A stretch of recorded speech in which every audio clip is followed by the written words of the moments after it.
दोस्तों अॼु आउं अव्हांखे कांव जे बारे में ॼाणियां पियो। दोस्तों कांव खे घणनि शाइरनि पंहिंजी शाइरी में कतब आंदो आहे ऐं हीअ कांव तमामु घणो अकुलमंद थींदो आहे। हिन कांव बाबति जेके ॻाल्हियूं आहिनि हिन वीडियो में आउं अव्हां सां शेयर कयां पियो। उमेद आहे त हीअ वीडियो अव्हांखे ज़रूरु पसंदि ईंदी। कांव हिकु अहिड़ो पखी आहे जेको पूरी दुनिया में ॾिठो वेंदो आहे। आसमान ते उॾामंदड़ सभिनी पखियुनि में कांव खे सभिनि खां अकुलमंद सम्झो वेंदो आहे। कांव जो रंग कारो थींदो आहे, हुन जी चुंभ घणी मज़बूत थींदी आहे। कांव पंहिंजी चुंभ सां मज़बूत खां मज़बूत शइ खे टोड़े छॾींदो आहे।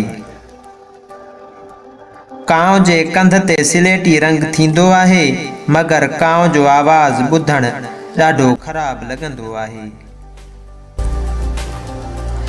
कांव जे अंदरि वॾे मां वॾी खूबी उहा आहे जो हूअ पखी हुजण जे बावजूद बि पंहिंजे ओसे पासे में सफ़ाई रखंदो आहे, मिटी सिटी साफ़ करे छॾींदो आहे।